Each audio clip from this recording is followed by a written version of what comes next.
Mesmo que você passasse a vida toda trabalhando, você nunca teria uma casa dessas. Foi isso que meu filho falou. Rodrigo Mendes, 41 anos.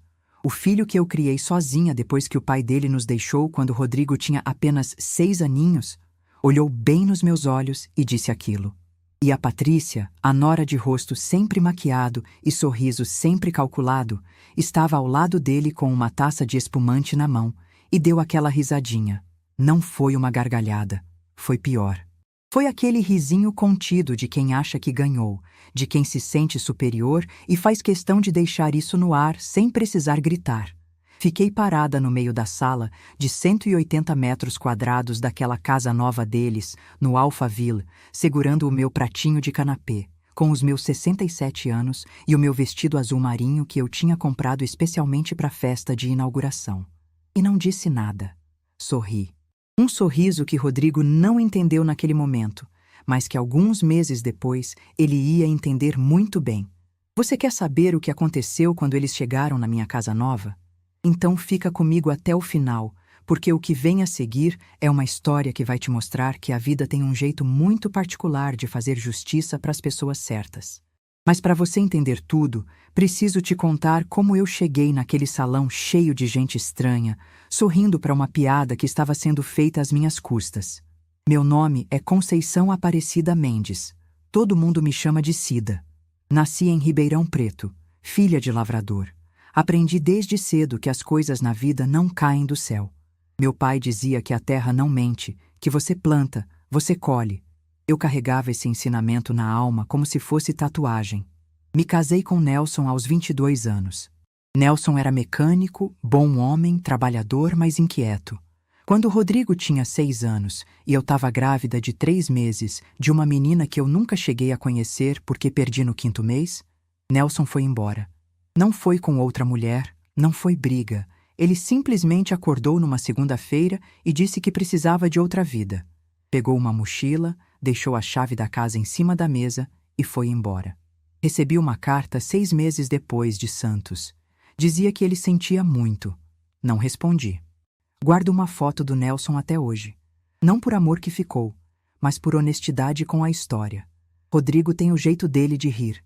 Aquele jeito com os olhos que se fecham um pouco. E eu sempre quis que meu filho soubesse que foi desejado, que foi amado, que o fato do pai ter ido embora não dizia nada sobre o valor dele nem sobre o meu. Criei Rodrigo falando bem do pai, mesmo sem ter muito o que falar de bem. Porque filho não precisa carregar os rancores da mãe nas costas. Fiquei com um menino de 6 anos, uma casa alugada no Tatuapé, em São Paulo, e R$ 230 na conta. O ano era 1990. Tinha acabado de entrar no plano Collor e o dinheiro que eu tinha na poupança tinha sido confiscado. Literalmente do nada, eu me vi sozinha, com filho pequeno, sem renda e sem reserva. Naquela época, eu trabalhava como auxiliar administrativa numa fábrica de embalagens no Brás. Ganhava pouco, mas ganhava. E foi a partir dali que eu decidi que nunca mais na minha vida eu dependeria de ninguém. Nunca mais. Trabalhei nessa fábrica por 11 anos. Subia cedo, 5h15 da manhã, pegava 2 ônibus, deixava Rodrigo na escola e ia para o trabalho. À noite fazia curso de contabilidade no Senac. No fim de semana fazia bolo para vender. Bolo de fubá, bolo de cenoura com cobertura de chocolate, bolo de milho. Vendia para a vizinha, para a padaria da esquina, para quem quisesse comprar. Cada centavo que entrava a mais eu guardava. Abria uma caderneta no Bradesco e anotava tudo à mão. Quanto entrava, quanto saía, quanto sobrava. Rodrigo cresceu vendo isso. Ele sabia o que era a vida. Em 2001, com 34 anos na conta do FGTS e um dinheiro que eu tinha juntado em 4 anos de muito sacrifício, comprei um apartamento de 58 metros quadrados na Vila Mariana. Paguei R$ 48 de entrada e financiei o resto em 240 parcelas de R$ 412. Assinar aquele contrato foi um dos dias mais bonitos da minha vida. Chorei no cartório. A moça que fez a escritura me deu um copo de água e disse: "Parabéns, senhora, é sua. Nunca esqueci aquilo. É sua." 2 palavras que valiam mais do que qualquer diploma. Em 2003, fui promovida a contadora na fábrica. Em 2008, abri minha própria empresa de contabilidade. Pequenininha, no começo, Eu e mais uma funcionária, numa sala de 18 metros na rua Domingos de Moraes. Mas era minha. Rodrigo me ajudou no começo, fazia a parte de tecnologia, configurava computador, criava planilha. Era bonito ver meu filho ali comigo. Achei que tínhamos construído algo juntos, sabe? Aquele senso de continuidade que toda mãe sonha. Rodrigo conheceu Patrícia em 2012. Ela tinha 28 anos. Era filha de um casal de classe média de Higienópolis, tinha feito faculdade de administração numa universidade particular e trabalhava num banco. Bonita, arrumada, articulada. Na primeira vez que me trouxe ela para jantar, olhei para ela e pensei, essa menina vai mudar alguma coisa. Não sabia ainda o quê. No começo, Patrícia era simpática comigo. Me chamava de Cida, me ligava no Dia das Mães, me mandava foto quando viajavam. Mas tinha uma coisa nela que eu não sabia nomear naquela época. Um jeito de avaliar as coisas. Ela entrava na minha casa e os olhos dela varriam o ambiente como se estivesse fazendo uma estimativa de valor. Olhava para o meu sofá, para minha prateleira de livros, para o meu tapete. Não era admiração, era avaliação. Rodrigo e Patrícia casaram em novembro de 2014. Festa linda, no sítio de um amigo deles, em Atibaia. Eu paguei R$ 28.000 da festa. Não porque me pediram, mas porque eu queria. Queria que meu filho tivesse o casamento que ele merecia. E Rodrigo chorou quando me abraçou antes de entrar no altar. Me disse baixinho, mãe, obrigado por tudo. Aquele momento eu carregaria no coração para sempre. Ou isso eu achei. Nos primeiros 2 anos de casamento, tudo parecia bem. Eles moravam num apartamento alugado no Brooklyn. R$ 3.800 por mês. Rodrigo trabalhava como gerente de TI numa empresa de logística e Patrícia tinha sido promovida a analista sênior no banco. Juntos ganhavam bem, mas gastos também eram muitos. Patrícia gostava de viagem, de roupa de marca, de restaurante bom. E Rodrigo adorava a Patrícia, então topava tudo. Em 2016, começaram a falar em comprar uma casa. Patrícia queria Alphaville.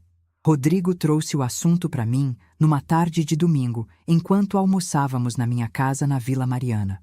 Mãe, ele disse, a gente está pensando em comprar no Alphaville. Tem um lançamento muito bom, mas a entrada é pesada. E o jeito que ele me olhou, eu reconheci imediatamente. Não era o olhar de um filho pedindo conselho.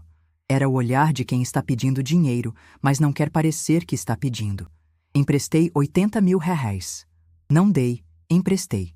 Fizemos um contrato simples, com firma reconhecida em cartório, prevendo a devolução em 48 parcelas mensais. Rodrigo assinou sem reclamar. Patrícia assinou também, mas enquanto assinava ela disse, é muita burocracia para a família, né? Eu respondi sorrindo que família e dinheiro combinam muito melhor quando tudo está no papel. Ela não gostou da resposta.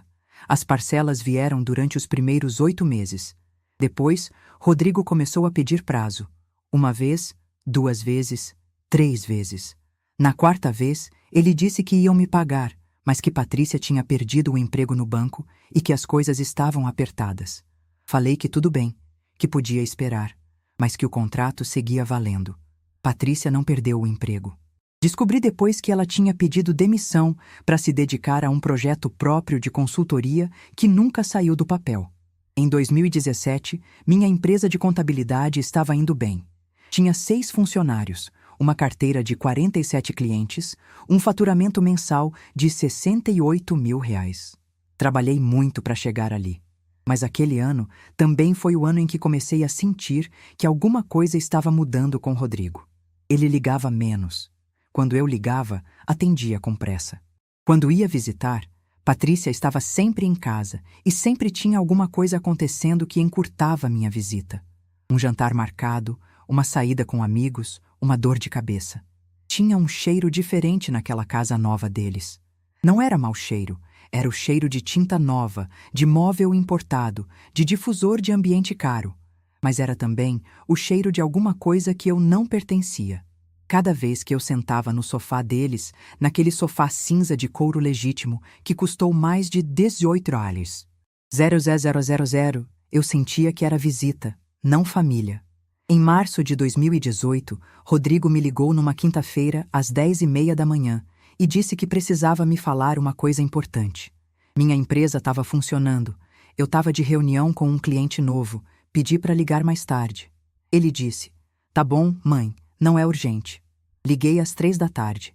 Ele atendeu e disse: "Mãe, a Patrícia e eu conversamos muito e chegamos à conclusão de que seria bom você morar com a gente.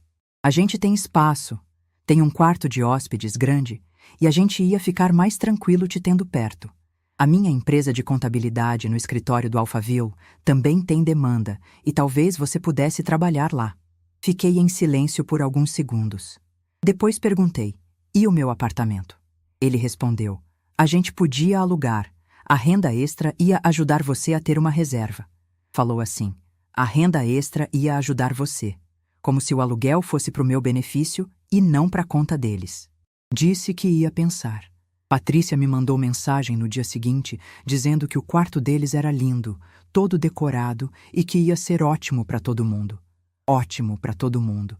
Se você quer saber como uma mulher que passou a vida inteira trabalhando para ter sua independência chegou ao ponto de ouvir de seu próprio filho que ela nunca teria uma casa como a dele, deixa seu like aqui e se inscreve no canal, porque essa história ainda nem começou e o que vem a seguir vai te deixar de queixo caído. Naquele agosto de 2018, fiz uma coisa que até hoje me surpreende quando lembro. Aceitei a proposta de Rodrigo. Olha, eu preciso ser justa comigo mesma para você entender por quê. Eu tinha 65 anos, estava sozinha há mais de 30 anos, e por mais forte que eu sempre fui, tinha noites em que a solidão pesava como uma pedra no peito. O apartamento da Vila Mariana estava vazio de vozes, vazio de cheiro de comida compartilhada, vazio de movimento.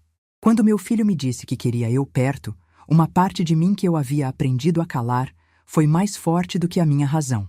Aceitei. Coloquei o apartamento para alugar por R$ 2.400 por mês. A renda ia para minha conta, como combinado.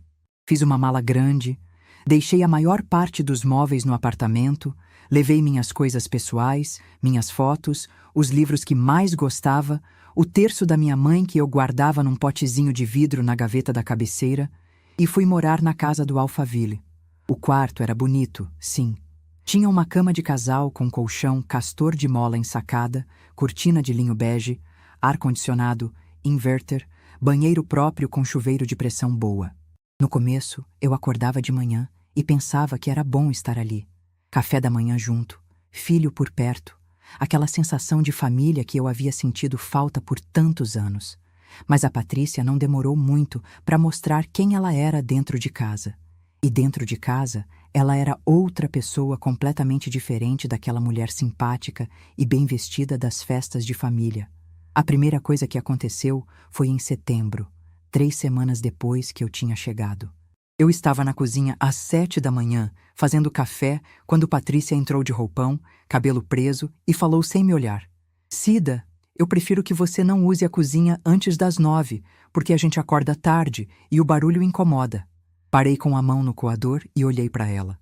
Eram 7 da manhã de uma sexta-feira. Eu tinha levantado na ponta dos pés, sem fazer barulho, sem ligar televisão, sem nem abrir a janela com força. Mas o simples fato de eu estar ali era barulho demais.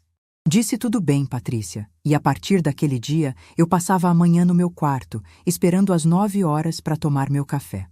Sentada na beira da cama, com fome, olhando para o relógio. Com 65 anos, esperando permissão para usar a cozinha da casa onde eu pagava aluguel. Porque sim, 2 meses depois que eu cheguei, Rodrigo disse que seria justo eu contribuir com as despesas da casa e que R$ 1.800 por mês seria razoável. Razoável. Uma palavra fria para uma situação absurda. A segunda coisa foi em outubro. Eu tinha convidado minha amiga de décadas, a Jurema, para tomar café numa tarde de sábado. Jurema mora no Ipiranga. Trabalhamos juntas na fábrica do Brás nos anos 90. A gente se vê toda semana.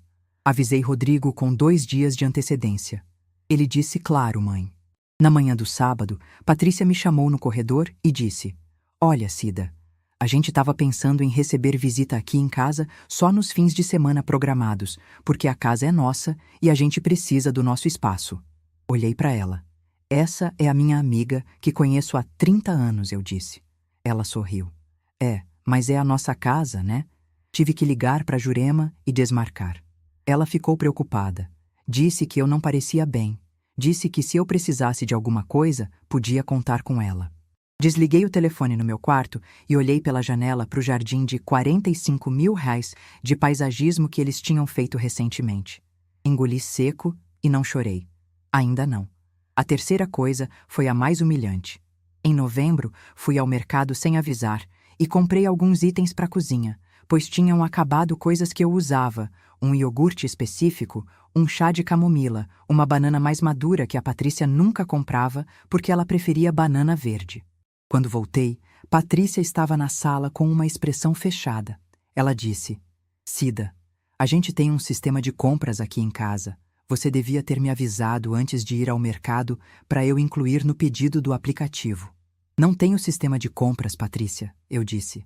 Ela respondeu: Aqui na nossa casa tem. Rodrigo estava sentado no sofá olhando para o celular durante essa conversa. Não disse nada. Não me defendeu, não disse que a mãe podia comprar banana. Ficou olhando para o celular como se não tivesse acontecendo nada. Aquela noite foi longa. Fiquei deitada no escuro com o cheiro do ar-condicionado gelado, ouvindo o silêncio da casa, e comecei a fazer um inventário mental da minha situação. Eu estava num quarto de 14 metros quadrados, numa casa de R$ 1.200 que eu havia ajudado a financiar. Pagava R$ 1.800 por mês de contribuição de despesas. Precisava de permissão para usar a cozinha, para receber visita e para comprar banana. O aluguel do meu apartamento, R$ 2.400, estava indo para minha conta, é verdade. Mas de que adiantava ter aquele dinheiro se eu não tinha liberdade? Tentei conversar com Rodrigo em dezembro. Pedi que a gente almoçasse junto num sábado, só nós dois. Ele concordou. Fomos a um japonês no Shopping Tamboré. Eu pedi o cardápio e, enquanto escolhia o que ia comer, fui juntando coragem para falar. Rodriguinho, eu disse, usando o apelido de quando ele era pequeno, eu tô me sentindo meio deslocada na casa. A Patrícia tem algumas regras que eu entendo que são dela, mas às vezes eu fico com a impressão de que eu tô atrapalhando mais do que ajudando. Ele olhou para mim por cima do cardápio. Mãe, ele disse, a Paty é muito organizada e você sabe que ela tem as coisas dela. Não é pessoal. Eu sei que não é pessoal, Rodrigo, eu disse, mas quando eu preciso esperar até as 9 da manhã para tomar café, parece bem pessoal. Ele baixou o cardápio e eu vi um flash de irritação no rosto dele. Mãe, ele disse, você não tem que dramatizar. Dramatizar. 35 anos trabalhando sozinha para criar esse homem que estava me dizendo para não dramatizar porque eu queria tomar café às 7 da manhã. Em janeiro de 2019, Patrícia convidou a mãe dela para passar uma semana em casa. A dona Iracema, 64 anos, senhora de Higienópolis, cabelo loiro oxigenado, 3 colares dourados no pescoço. Durante os 7 dias que ela ficou, a cozinha estava liberada às 6 da manhã. A sala estava sempre disponível. Havia café quentinho pronto a qualquer hora. As amigas dela podiam visitar sem aviso. Dona Iracema ocupava o sofá, o jardim, a varanda. Era tratada como rainha. Eu assistia a tudo isso do meu quarto entre os horários permitidos. Não precisava que ninguém me explicasse o que estava acontecendo. Eu tinha lido sobre isso. Tinha uma palavra para isso. Gaslighting.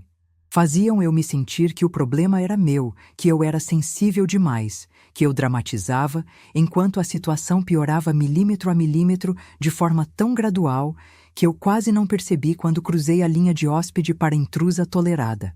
Naquele fevereiro, depois que Dona Iracema foi embora e a casa voltou a ser um lugar onde eu precisava de permissão para existir, comecei a pensar com mais clareza. Passei 3 noites sem dormir fazendo contas. Tinha R$ 118 mil na conta, entre a poupança que eu mantinha há anos, os aluguéis acumulados e uma reserva de emergência que eu nunca tinha tocado. Minha empresa de contabilidade tinha passado a ser gerenciada remotamente por minha sócia, a Dalila, uma mulher de 52 anos, competente e leal, que estava cuidando dos clientes enquanto eu ficava naquele limbo. Ainda recebia minha parte dos lucros todo mês. Recebia em março R$ 4.800, valor menor do que nos anos anteriores porque a empresa tinha crescido menos, mas era meu. E além do dinheiro, tinha um outro recurso que eu ainda não tinha usado. Tinha tempo. E tinha a cabeça funcionando. Liguei para Dalila numa tarde e disse que precisava conversar. Ela foi me encontrar num café no Shopping Pátio Paulista, num sábado à tarde. Quando me viu, ela franziu o senho. Cida, ela disse. Você tá bem? Tô pensando, eu disse. Me conta, ela disse, pedindo um café com leite e puxando a cadeira. Contei tudo. Cada regra, cada humilhação sutil, cada momento de Rodrigo ficando quieto enquanto Patrícia falava. Ela me ouviu sem interromper. Quando terminei, ela ficou um tempo em silêncio. Depois disse: Cida, você tem o apartamento da Vila Mariana, você tem a empresa, você tem dinheiro guardado. O que exatamente você está esperando? Não respondi naquela hora, mas a pergunta ficou ecoando. Em fevereiro de 2019, ainda naquele frio seco de São Paulo que entra pela janela de madrugada, houve uma noite em que não consegui dormir de jeito nenhum. Eram umas 2h40 da manhã e eu estava na cama olhando para o teto, ouvindo o silêncio da casa. Um silêncio que não era paz, era vácuo. Levantei, fui até a cozinha na ponta dos pés, era antes das 9, tecnicamente eu não estava autorizada, e fiz um chazinho de camomila no escuro, com a luz apagada, como se eu fosse uma intrusa no lugar onde eu dormia e pagava conta. Segurei a xícara quente com as 2 mãos e fiquei de pé encostada na bancada, ouvindo o ronco do refrigerador, sentindo o frio do piso nos meus pés descalços. Pensa bem. Uma mulher que trabalhou desde os 22 anos, que criou filho sozinha, que construiu empresa do zero, que comprou apartamento e quitou financiamento sem pedir favor para ninguém, estava de pé no escuro de uma cozinha às 2h40 da manhã com medo de acender a luz porque a nora podia acordar e reclamar do barulho. Aquilo não era vida. Aquilo era uma prisão com decoração bonita. Rodrigo, naquela época, estava cada vez mais ausente em casa. Passava o dia no trabalho, chegava às 8, às vezes às 9 da noite, comia o jantar que Patrícia tinha preparado especialmente para ele, conversavam baixinho no quarto e a casa ficava no silêncio de quem combinou que eu não existia no espaço comum depois do jantar. Uma vez tentei assistir televisão na sala depois das 10 da noite. Patrícia desceu de roupão após uns 15 minutos e disse: Cida, o barulho da TV chega no quarto. Desliguei a televisão sem responder e fui para o meu quarto. Deitar. No escuro. Como se tivesse feito algo errado. A quarta coisa que me marcou foi em janeiro, quando percebi que Patrícia havia retirado do banheiro social, que era o banheiro mais próximo do meu quarto, os produtos que eu havia colocado lá. Meu shampoo, meu condicionador, meu sabonete líquido de alfazema que eu usava há anos, tudo havia sumido da prateleira. Encontrei numa caixa no closet do corredor, empurrada para o fundo. Patrícia, quando perguntei, disse com toda a naturalidade que o banheiro social era da área de visitas e que eu deveria usar o banheiro do meu quarto para guardar meus produtos pessoais. O banheiro do meu quarto não tinha prateleira. Comprei um porta-shampoo de ventosa naquela tarde, no mercado, sozinha, sem avisar no sistema de compras deles, e coloquei na parede do box. Pequenas resistências que me custavam energia que eu precisava guardar para outras coisas. A quinta humilhação foi a mais calculada de todas, e demorei para entender que era humilhação porque foi disfarçada de cuidado. Em outubro de 2018, Patrícia me chamou para uma conversa na sala e disse que havia marcado uma consulta para mim com um neurologista, por preocupação com minha saúde, porque ela tinha notado que eu esquecia coisas, deixava as chaves em lugar errado, repetia perguntas. Fiquei olhando para ela tentando me lembrar de ter feito qualquer uma dessas coisas. Não me lembrava. Rodrigo estava na sala também, balançando a cabeça como quem concorda. Mãe, ele disse, é só para ter certeza que tá tudo bem. A consulta era com o Dr. Marcos Avelino, que eu só viria a descobrir meses depois que já estava no meu processo. Recusei a consulta naquele dia. Disse que quando eu precisasse de médico, eu mesma marcaria. Patrícia trocou um olhar com Rodrigo. Um olhar que eu não soube decifrar naquele momento, mas que depois entenderia completamente. Em março de 2019, foi a festa de inauguração da casa deles. Que inauguração depois de 2 anos morando lá, você me pergunta? É que Patrícia tinha reformado a sala de estar inteira, novo piso de porcelanato importado, novo forro de gesso, novo sistema de iluminação embutida e quis fazer uma festa para exibir. Convidaram 70 pessoas. A maioria eu não conhecia. Amigos deles, colegas de trabalho de Rodrigo, família da Patrícia, pessoas da academia, ex-colegas de faculdade. Eu estava ali, como a mãe do Rodrigo, num canto, segurando meu pratinho de canapé. Rodrigo estava animado, conversando com todo mundo, mostrando a casa com aquele orgulho de quem construiu algo grande. Você devia ver ele, meu filho, sorrindo daquele jeito dele, mostrando a varanda, a cozinha gourmet, o jardim iluminado. E num momento, enquanto ele mostrava a área de serviço reformada para um casal de amigos, me olhou e disse aquilo. Mesmo que você passasse a vida toda trabalhando, você nunca teria uma casa dessas. E a Patrícia riu. E eu sorri. Porque enquanto Rodrigo estava ali me dizendo que eu nunca teria, eu já estava em processo de ter. E ter de um jeito que ele não conseguia nem imaginar. 3 semanas antes da festa, tinha tomado a decisão. Tinha ligado para o corretor de imóveis com quem eu havia comprado o apartamento da Vila Mariana, lá em 2001. Seu Geraldo, 67 anos, cabelo branco, bigodão, homem de palavra. Cida, ele disse quando me viu no escritório dele no Paraíso, quanto tempo? Sim, seu Geraldo, quanto tempo? Me senta aqui e me conta o que a senhora precisa. E eu sentei e contei. Preciso de uma casa. Não um apartamento. Uma casa. Com quintal, com espaço, com privacidade, num lugar onde eu possa receber quem eu quiser na hora que eu quiser. Seu Geraldo coçou o bigode e me olhou com aquele jeito de avaliação experiente. Qual é o orçamento, Cida? Tenho R$118 mil disponível à vista. Mas tenho também o apartamento da Vila Mariana para vender, caso necessário. Ele sorriu. Então a gente tem muito o que conversar, disse ele. Passamos a tarde inteira naquele escritório. Falamos de financiamento, de regiões, de tamanho, de projeto. Dalila me havia dito numa conversa anterior que podia me ajudar a ampliar a empresa, que ela tinha identificado demanda num segmento de pequenas empresas de tecnologia que estava crescendo na Grande São Paulo. E que se eu quisesse entrar de vez nessa frente, a empresa podia dobrar de faturamento em 18 meses. Dobrar de faturamento significava a possibilidade de pagamento de parcelas maiores. Minha cabeça estava trabalhando numa velocidade que eu não sentia há anos. Saí daquele escritório com uma lista de 6 imóveis para visitar no final de semana seguinte.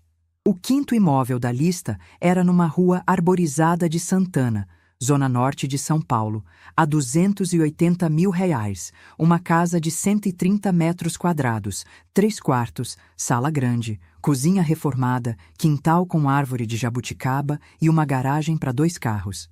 Precisava de pintura, precisava de algumas reformas pequenas. Mas quando entrei naquela casa e senti aquele cheiro de madeira velha e terra úmida do quintal, quando ouvi o silêncio daquele lugar e senti que aquele silêncio era diferente do silêncio do meu quarto no Alphaville, soube. Era essa. O locatário que estava no imóvel precisava de 60 dias para sair. Seu Geraldo negociou o preço para R$258 mil. Eu vendia o apartamento da Vila Mariana por R$320 mil, segundo a avaliação do mercado naquele momento. Faria a venda, compraria a casa à vista com parte do dinheiro e ficaria com uma reserva de R$62 mil, mais o que eu já tinha guardado. Os cálculos fechavam com folga. Coloquei o apartamento à venda em março, sem contar para Rodrigo, sem contar para ninguém além de seu Geraldo e de Dalila. Enquanto o processo corria, eu continuava na casa do Alphaville, continuava respeitando os horários da cozinha, continuava pedindo licença para receber visita, continuava pagando os R$1.800 por mês. E continuava observando, porque quando você decide agir, a observação se torna estratégia. E foi observando que eu comecei a perceber outras coisas que antes eu não tinha prestado atenção. Patrícia não era apenas controladora, ela era deliberada. Havia uma inteligência fria na forma como ela operava. Não gritava, não batia a porta, não fazia cenas. Ela desmontava as pessoas devagarzinho, com sorrisos e palavras escolhidas, como quem arranca pétalas de uma flor pensando que ela nunca vai perceber que está sendo despojada. Comecei a prestar atenção nos telefonemas dela. Não de forma invasiva, mas porque o apartamento tinha boa acústica e Patrícia falava no corredor, no jardim, na varanda. Numa tarde de abril, ouvi ela dizer ao telefone: "Não, mãe, ela não vai a lugar nenhum. Onde ela vai ir? Ela não tem para onde voltar. Parei no corredor, a 5 metros dela. Ela não me viu. Continuou. Estou só esperando a hora certa. Esperando a hora certa. Pra quê? Chamei Dalila no dia seguinte. Contei o que tinha ouvido. Ela ficou séria. Cida, disse ela. Preciso te contar uma coisa. Tenho uma amiga que é advogada, a Fernanda. Trabalha com direito de família e também com direito patrimonial. Ela me contou de um caso parecido com o seu recentemente. Idosa que morou com filho, a nora foi colocando o nome dela em contas conjuntas, cartões adicionais, e quando a idosa se deu conta, havia dívidas no nome dela que ela não fez. Gelei. Fui imediatamente ao banco checar minhas contas. Tudo estava no meu nome, e apenas no meu nome. Mas enquanto checava, percebi que havia uma conta conjunta que eu havia aberto com Rodrigo em 2016, para facilitar o pagamento de um seguro que tínhamos feito juntos. Aquela conta tinha roitos. R$ 400 que eu havia depositado em janeiro para pagar um imposto e que ainda não tinha sido movimentado. Liguei para o banco e encerrei a conta conjunta naquele mesmo dia, transferindo tudo para minha conta individual. O gerente me perguntou se havia algum problema. Só organizando minha vida, eu disse. Em maio de 2019, o apartamento da Vila Mariana foi vendido. Recebi R$ 318.500. No dia seguinte, assinei a escritura da Casa de Santana. Paguei R$ 258.000 e fiquei com 60. R$ 500, mais minha reserva anterior de R$ 118.000. Total de R$ 178.500 em caixa, mais a renda mensal da empresa, mais o aluguel que tinha terminado quando o apartamento foi vendido. A Casa de Santana precisava de reforma e eu tinha dinheiro para fazer. Contratei uma empresa de reforma pequena, indicada por seu Geraldo, um senhor chamado Valdir, que trabalhava com peões de confiança há 20 anos no ramo. Pintura geral, troca de piso na cozinha, banheiros reformados, quintal capinado e tratado, jardim feito do zero. Gastei R$ 42.000 em 3 meses de obra. A casa ficou linda. Ficou com a minha cara. Enquanto a reforma rolava, eu ainda estava no Alphaville. E em junho, Patrícia me chamou para conversar. Sentamos na sala. Ela cruzou as pernas, colocou a xícara de chá sobre o porta-copos de mármore e disse: Cida, a gente precisa falar sobre o futuro. Olhei para ela. Rodrigo estava na poltrona ao lado. Os dois me olhavam com aquela expressão de quem ensaiou o que ia dizer. Rodrigo começou. Mãe, a Paty e eu tomamos uma decisão. Fizemos uma consulta com um profissional de geriatria e de organização familiar. E a conclusão é que seria melhor para você ter um ambiente mais estruturado. Existe uma casa de repouso em Granja Viana, muito boa, com médico, fisioterapeuta, atividades. A gente visitou para te mostrar. Casa de repouso. Meu filho de 46 anos, sentado na poltrona de couro bege da sala reformada, me dizendo que a solução para minha vida era uma casa de repouso. Fiquei em silêncio. Depois disse: Muito calma, pode me mostrar o folheto?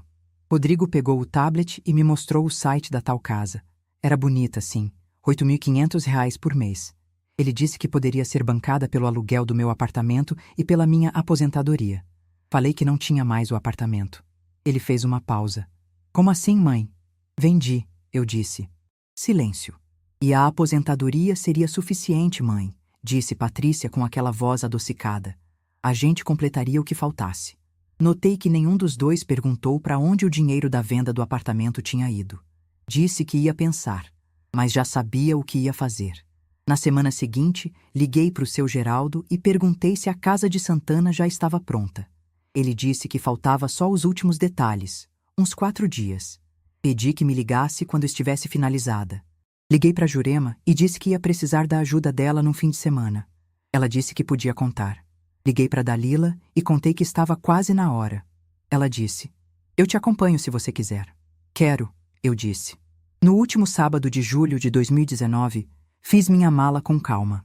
Acordei às 6 da manhã, tomei meu banho demorado, me vesti com um conjunto azul que eu gostava muito, penteei o cabelo, me olhei no espelho. 66 anos. Cabelo grisalho, olhos castanhos, rugas de quem trabalhou muito e riu muito quando havia razão. Me parecei bonita, me parecei forte. Desci com a mala para a sala. Rodrigo estava na cozinha com o café. Quando me viu com a mala, parou. Mãe, ele disse. Rodrigo, eu disse, quero te agradecer por ter me recebido na sua casa. Mas chegou a hora de eu ir. Ele veio até mim com aquela expressão confusa. Mãe, pera, o que aconteceu? Nada, filho, eu disse. Estou indo para minha casa. Ele franze o senho. Qual casa, mãe? Você vendeu o apartamento. Eu sei, eu disse. Vendi o apartamento. Mas tenho uma casa. Patrícia apareceu na entrada da cozinha com um copo de suco na mão. Ela me olhou, olhou para a mala, olhou para Rodrigo. A expressão dela mudou em camadas. Primeiro surpresa, depois cálculo, depois aquele sorriso controlado. Cida, ela disse. Você não precisa... Eu levantei a mão gentilmente. Patrícia, obrigada. Foi uma experiência que me ensinou muito. Nesse momento, o celular vibrou no meu bolso. Era a mensagem do motorista. Seu Geraldo tinha insistido em me dar de presente uma van executiva com motorista por um dia, dizendo que certos momentos merecem chegada à altura. Eu aceitei. O veículo estava na porta. Rodrigo me acompanhou até a rua. Quando ele viu a van executiva preta parada na frente da casa, ficou olhando em silêncio. O motorista, um senhor chamado Antônio de óculos escuros, desceu e pegou minha mala. Rodrigo disse: Mãe, onde você vai? Para minha casa, filho, eu disse de novo. Ele passou a mão no cabelo. Mãe, que casa? Você vendeu o apartamento, você não tem... Tenho, Rodrigo. Tenho uma casa em Santana. 130 metros quadrados, 3 quartos, quintal com jabuticabeira. Comprei com o dinheiro do apartamento. Entrei na van e me sentei no banco de couro. Quando Antônio fechou a porta, eu olhei pela janela e vi meu filho no meio da calçada, parado, olhando com uma expressão que eu nunca tinha visto nele antes. Era uma mistura de choque e vergonha. Não vergonha de mim. Vergonha de si mesmo. Dalila e Jurema me esperavam na casa de Santana com um bolo de fubá, uma garrafa de vinho branco e uma bandeja de salgadinho.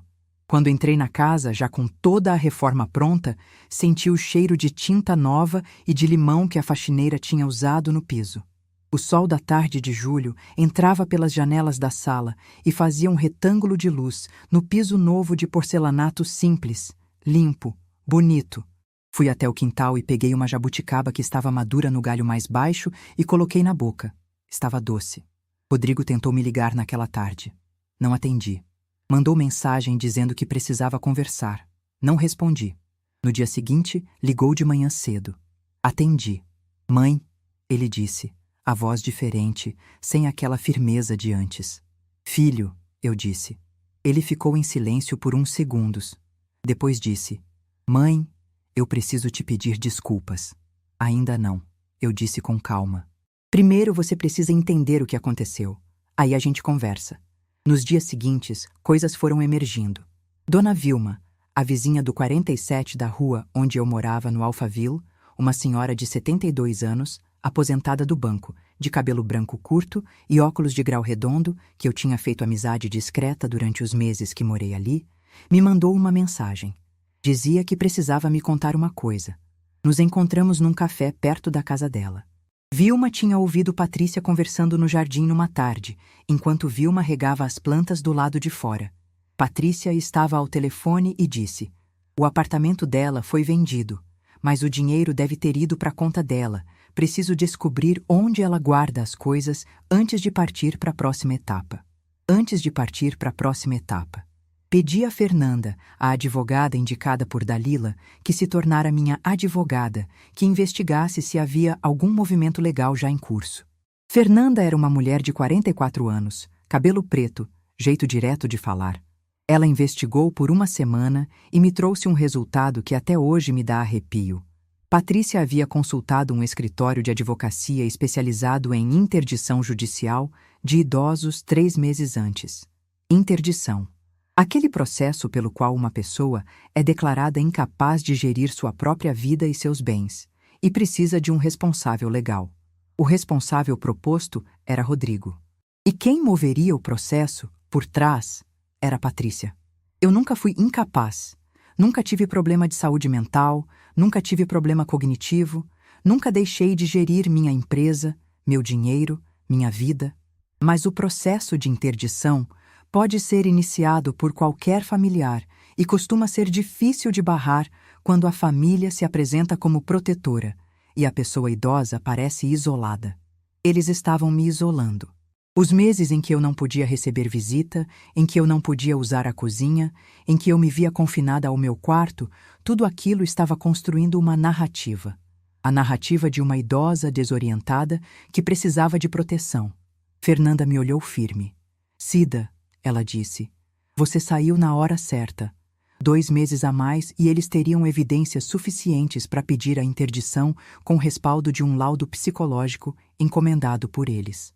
Fiquei olhando para ela sem conseguir falar por alguns instantes. Depois disse, e agora? Agora, disse Fernanda. É a sua vez. Não foi uma decisão de vingança. Preciso que você entenda isso. Nunca quis destruir ninguém. Nunca quis ver ninguém na miséria ou na cadeia por satisfação pessoal. O que eu queria era proteção. Para mim e para que nenhuma outra pessoa idosa passasse pelo que eu quase passei por causa de um processo mal intencionado e bem executado. Fernanda entrou com uma representação no Conselho Regional de Medicina contra o médico geriatra que havia sido contratado por Patrícia e que havia elaborado um laudo preliminar sobre minha capacidade cognitiva sem nunca ter me examinado.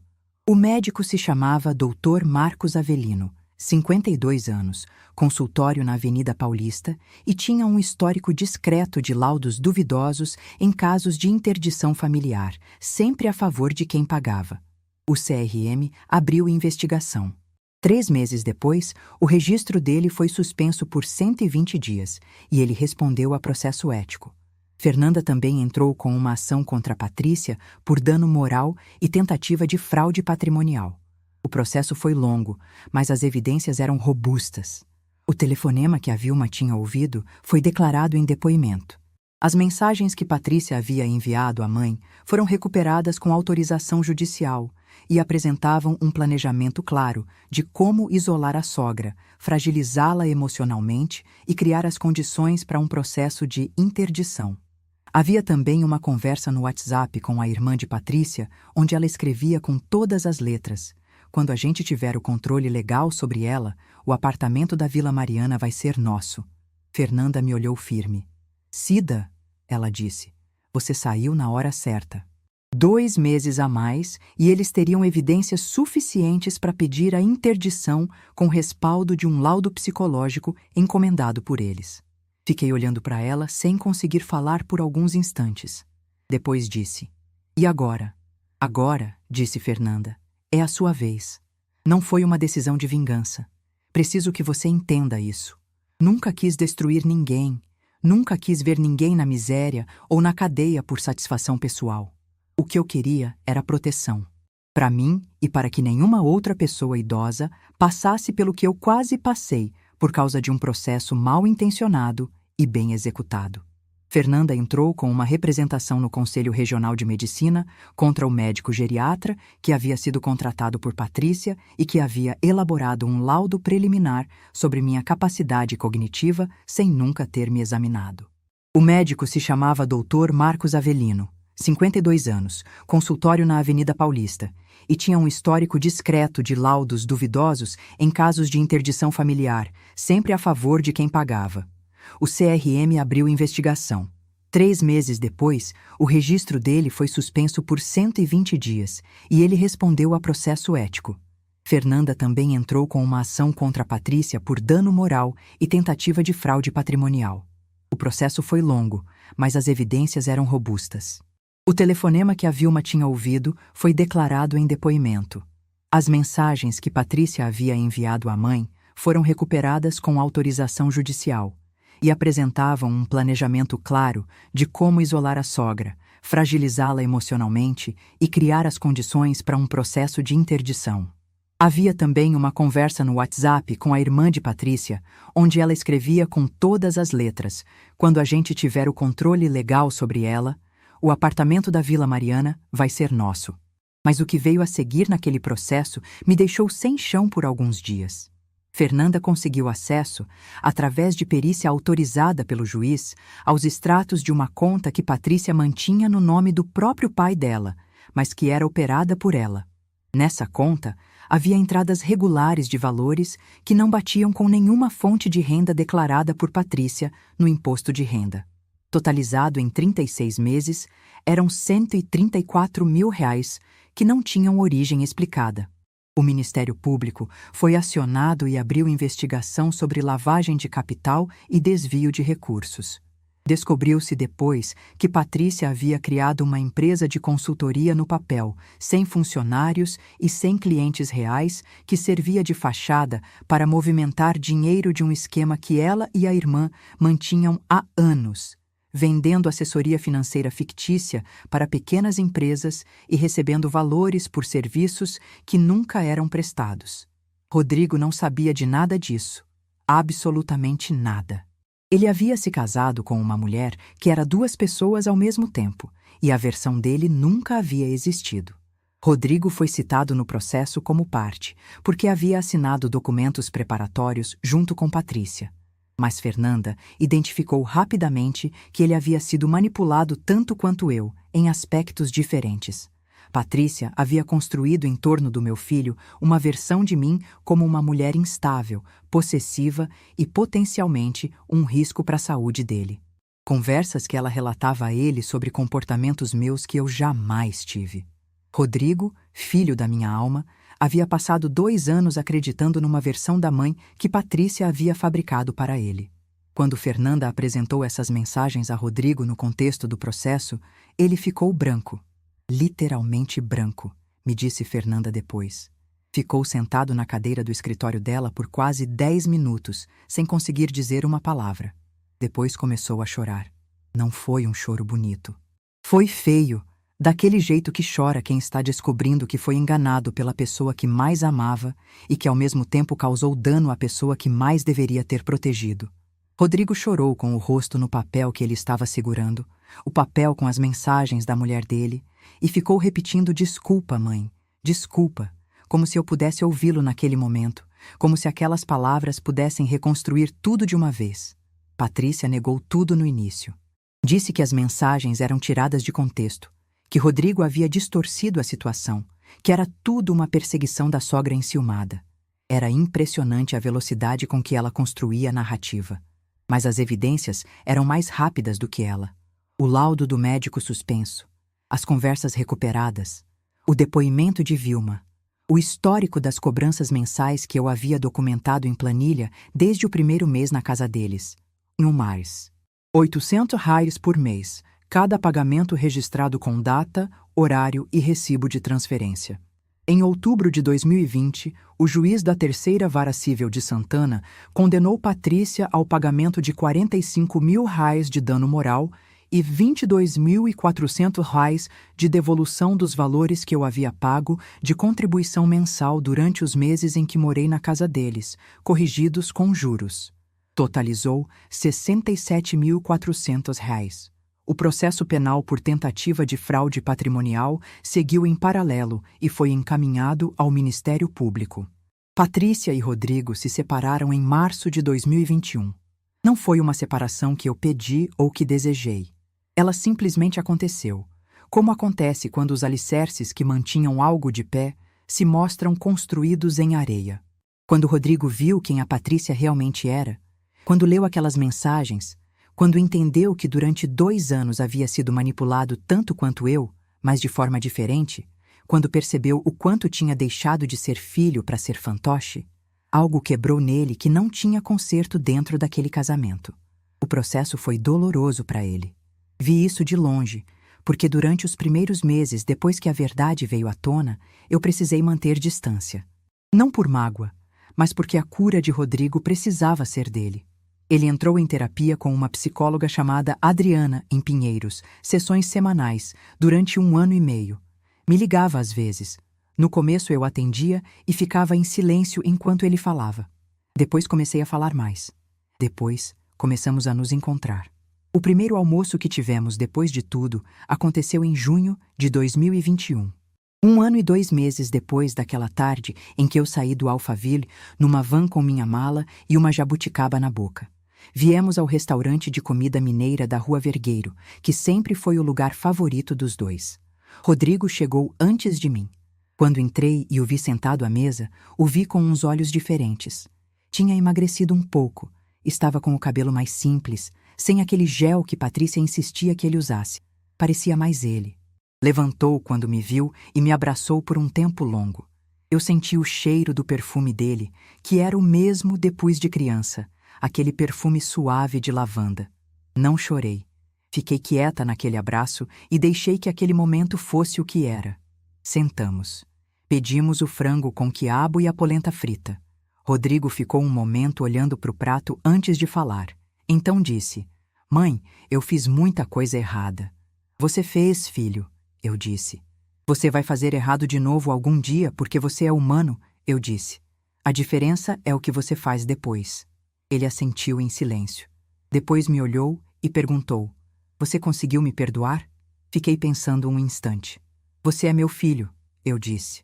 "Não existe pergunta sobre perdão entre mim e você.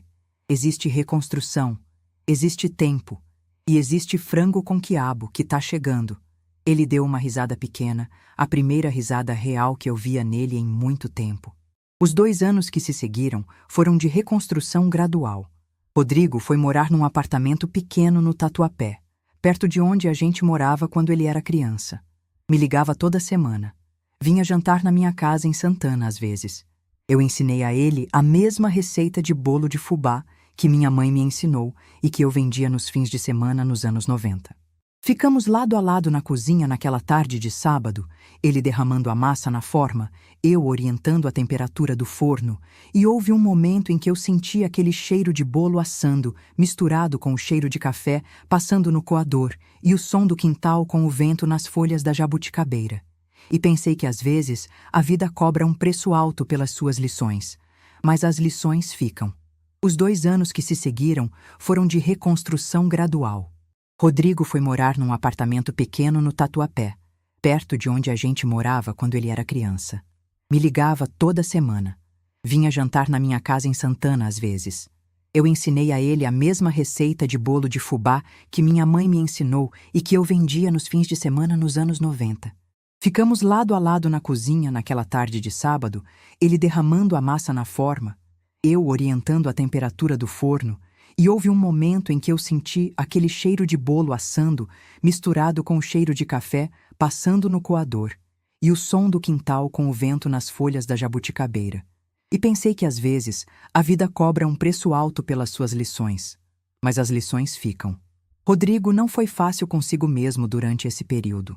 A terapia com a Adriana foi dura do jeito que a terapia boa precisa ser. Ele me contou, meses depois, que nas primeiras sessões ele chegava e ficava em silêncio a maior parte do tempo, porque não sabia como nomear o que sentia. Havia a vergonha, havia a raiva de si mesmo, havia o luto da mulher que ele amou e que se revelou completamente diferente do que ele pensou que era, e havia a culpa. A culpa era a parte mais pesada. Não a culpa superficial de quem sabe que errou e diz que sente muito. A culpa funda de quem entende, aos poucos, camada por camada, o que aqueles 2 anos fizeram com a própria mãe enquanto ele ficou em silêncio no sofá, olhando para o celular. Houve uma conversa, que ele me contou já perto de 1 ano de terapia, em que a Adriana perguntou para ele o que ele teria feito diferente. E ele ficou pensando por 1 semana inteira nessa pergunta antes de responder, porque a resposta honesta era dolorosa. O que ele teria feito diferente era não ter acreditado numa versão da mãe que a Patrícia construiu. Era ter ligado mais. Era ter perguntado. Era ter entrado naquele quarto de 14 metros uma vez e perguntado: "Mãe, como você realmente está? Não se precisa de alguma coisa, mas como você realmente está?" Ele nunca perguntou. Essa é a verdade que ele carregou por muito tempo. Mas a beleza das pessoas que se dispõem a olhar para o próprio erro é que elas mudam. Rodrigo mudou. Não da noite para o dia, não de forma dramática, mas da forma real, aquela que aparece nos detalhes. Passou a me ligar com mais frequência sem motivo especial. Mandava mensagem às vezes só para dizer que tinha visto uma coisa e lembrado de mim. Numa tarde de novembro de 2021, apareceu na minha porta com uma caixinha de brigadeiro de uma doceria que eu tinha mencionado uma vez de passagem numa conversa, e disse: "Você falou que queria experimentar, então trouxe." Ele havia lembrado de uma coisa que eu mencionei de passagem. Guardado, processado, transformado em gesto. Isso é cuidado de verdade. Hoje tenho 69 anos. A casa de Santana ficou com a minha cara de um jeito que nenhum outro lugar jamais ficou. Tenho vaso de samambaia na varanda, tenho estante de livros na sala que vai do chão até o teto, tenho uma cadeira de balanço no quintal, onde sento às tardes com um chá de camomila e leio ou simplesmente fico olhando a jabuticabeira. Minha empresa de contabilidade, sob o cuidado fiel de Dalila e com a entrada no segmento de tecnologia que ela havia proposto, cresceu de fato. Faturamos hoje o dobro do que faturávamos em 2018. Tenho 11 funcionários. Continuo trabalhando, não porque precise, mas porque gosto. Porque trabalho sempre foi o que me fez ser quem eu sou. A Patrícia respondeu ao processo penal em 2022 e foi condenada a uma pena de 2 anos, em regime semiaberto, que foi convertida em prestação de serviços comunitários e pagamento das condenações cíveis. Perdeu o emprego no banco, perdeu o apartamento do Alphaville, que foi a leilão por dívidas que ela havia contraído sem que Rodrigo soubesse. Não sei onde ela está agora. Não é algo que ocupa meu pensamento. Seu Geraldo me ligou no ano passado para contar que estava se aposentando e que havia sido uma honra trabalhar comigo. Mandei a ele um bolo de fubá pelo motoboy e um cartão escrito à mão. Dalila virou sócia com participação maior na empresa e merece cada centavo. A Fernanda se tornou minha advogada de confiança e também amiga de almoço de vez em quando. Jurema segue sendo a mesma Jurema de sempre, me ligando toda semana às 9 da manhã, horário que ela escolheu porque sabe que nessa hora eu já tomei meu café, já reguei os vasos e já estou de bom humor. Rodrigo veio me ver no domingo passado. Trouxe uma planta, um cacto pequenino num vaso de barro pintado de azul. Disse que tinha visto numa feira e lembrou de mim. Colocamos o cacto na janela da cozinha, do lado da erva cidreira. Ele ficou para almoço. Fiz arroz, feijão, bisteca e macarrão com molho de tomate que eu faço desde que Rodrigo era criança. Ele comeu 2 pratos. Depois do almoço, a gente ficou na varanda, ele na cadeira de madeira e eu no balanço. E ficamos conversando sobre nada importante, sobre um filme que ele tinha assistido, sobre uma viagem que eu estava pensando em fazer para Ribeirão Preto visitar os parentes. Em algum momento, ele ficou em silêncio e ficou me olhando. "O que foi, filho?" Eu disse. "Nada, mãe." Ele disse. "Só tô feliz de você estar bem. Feliz de você estar bem." 8 palavras simples que eu levei anos para ouvir do jeito certo. Pensei muito sobre o que aprendi com tudo isso. E olha, não foi uma lição sobre nora malvada ou filho ingrato. Foi uma lição sobre mim mesma. Aprendi que a solidão pode ser uma armadilha disfarçada de solução. Aprendi que quando você passa a vida inteira sendo forte, às vezes esquece de parar e perguntar se o que está aceitando é realmente amor, ou só a forma de amor que o outro decidiu que você merece. Aprendi que dignidade não é arrogância, é requisito. Aprendi que reconstruir uma relação com um filho adulto que errou é possível, mas exige que ele entenda o erro por si mesmo, sem que a mãe force ou implore. Aprendi que a jabuticabeira do quintal produz muito mais quando você para de tentar explicar para as outras árvores como ela deve crescer e simplesmente a deixa crescer. E aprendi, principalmente, que nunca é tarde. Nunca é tarde para sair de onde você não deveria estar. Nunca é tarde para comprar a casa que você merece. Nunca é tarde para fazer do seu espaço um lugar onde você acorda de manhã com fome e vai direto para a cozinha às 6 horas sem pedir licença para ninguém. Hoje de manhã, acordei às 6h15, como sempre. Fiz o café, coloquei 2 colheres de açúcar e um pedaço de bolo de fubá que tinha sobrado da quinta-feira. Sentei na mesa da cozinha com a janela aberta e ouvi o barulho dos pássaros no quintal. O sol ainda estava baixo e fazia aquela cor de ouro nas folhas da jabuticabeira. Peguei meu chá depois do café, fui até a varanda, sentei no balanço e fiquei ali por uns 20 minutos sem fazer nada além de existir. Com 69 anos, com minha empresa, minha casa, meu filho de volta, meus amigos, minha jabuticabeira. Com a vida que eu construí quando decidi que não ia aceitar uma versão menor de mim mesma. Mesmo que você passasse a vida toda trabalhando, você nunca teria uma casa dessas. Foi o que meu filho disse uma vez, numa festa iluminada, enquanto a nora ria com superioridade. Olhei para ele e sorri, porque eu já sabia que a casa que eu ia ter não seria uma casa dessas. Seria uma casa minha. E isso faz toda a diferença do mundo. Se essa história tocou seu coração, se você se reconheceu em algum momento dessa jornada ou conhece alguém que está passando por algo parecido, deixa seu comentário aqui embaixo me contando de onde você está assistindo. Pode ser só a cidade, pode ser o país, pode ser uma palavra. Compartilha esse vídeo com quem precisa ouvir essa mensagem, que nunca é tarde para recomeçar, que dignidade não se negocia, que você tem valor independente do que alguém te disse um dia. Deixa seu like, se inscreve no canal e ativa o sininho, porque aqui a gente conta histórias que são reais, que são humanas, que ensinam e que lembram você de quem você realmente é. Um abraço grande de uma mulher que aprendeu na pele que força não é nunca cair. É cair, se levantar, fazer um bolo de fubá e servir na sua própria varanda. Você é mais forte do que você imagina.